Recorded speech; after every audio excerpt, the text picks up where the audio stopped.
چھوڑے ہیں. اور باقی انبیاء کی تبلیغ سے صرف انسانوں نے کلمہ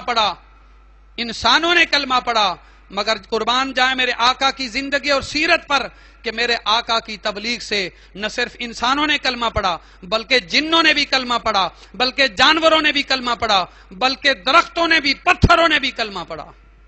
تو یہ عظمت اور مقام ہے،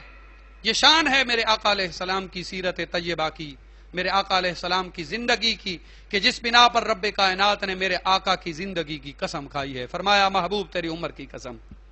تو حاضرین محترم، باقی انبیاء علیہم السلام کی زندگی کو جب ہم دیکھتے ہیں اور اپنے نبی کی زندگی کو بھی دیکھتے ہیں تو میرے نبی کی ساری زندگی جس طرح آج بھی کتابوں کے اندر موجود ہے، محفوظ ہے، مکمل طور پر محفوظ ہے، اور کسی نبی کی زندگی اور سیرت اور عمر مبارک اس طرح محفوظ نہیں ہے. میرے آقا علیہ السلام کی زندگی پیدائش سے لے کر وصال تک، میرے آقا کی زندگی کا ہر قول، ہر عمل، ہر فعل، میرے آقا کا اٹھنا بیٹھنا چلنا پھرنا، سب کچھ میرے آقا کی عبادت اور ریاضت اور میرے آقا کے اخلاق حسنہ، ہر صفت، ہر کمال میرے آقا کی زندگی کا جو بھی کمال ہے، میرے آقا کی جو بھی سیرت طیبہ ہے، وہ اول سے لے کر آخر تک، بخاری سے لے کر صحاح ستہ کی کتب سے لے کر تمام احادیث کی کتب کے اندر درج ہے اور محفوظ ہے، اور آج بھی میرے آقا کی سیرت سے رہنمائی حاصل کی جا سکتی ہے. تو حاضرین محترم، میرے آقا علیہ السلام نے ایسی زندگی گزاری ہے کہ آج اس دنیا کے اندر زندگی کے کسی بھی شعبے سے تعلق رکھنے والا انسان میرے آقا کی سیرت و کردار سے رہنمائی حاصل کر سکتا ہے. میرے آقا علیہ السلام نے حکومت فرمائی ہے، امامت فرمائی ہے، خطابت فرمائی ہے، تجارت فرمائی ہے، دنیا کا لین دین کیا ہے، ازدواج کی زندگی گزاری ہے، اور میرے آقا علیہ السلام نے خندقیں کھودی ہیں، میرے آقا علیہ السلام نے جوتے تک سیے ہیں، کپڑے تک سیے ہیں، میرے آقا علیہ السلام نے حکومت فرمائی تو حکمرانوں کو اعزاز بخشا اور حکمرانوں کو رہنمائی عطا کی. میرے آقا علیہ السلام نے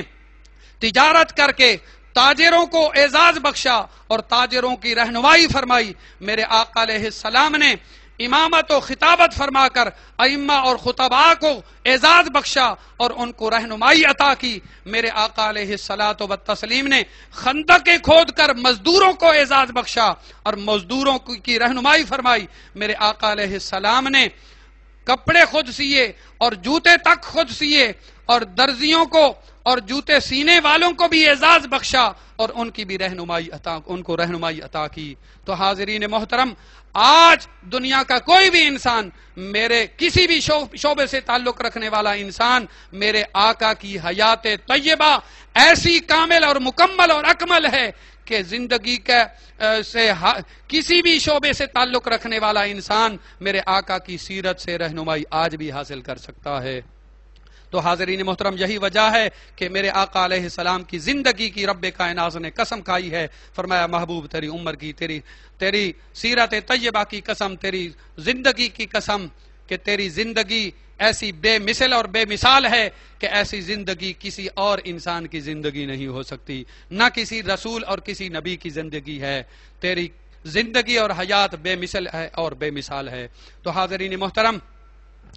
ایک اور خصوصیت یہ ہے کہ میرے آقا علیہ السلام نے اپنی امت کو جو کچھ حکم عطا فرمایا تو اس حکم کے اندر اس سے بڑھ کر خود اس پر عمل کر کے امت کو دکھایا اور سکھایا. مثلا 5 نمازوں کا میرے آقا نے اپنی امت کو حکم عطا کیا، حکم فرمایا 5 نمازیں پڑھو، خود تہجد کے ساتھ 6 نمازیں ادا کر کے امت کو سکھائیں اور بتلائیں.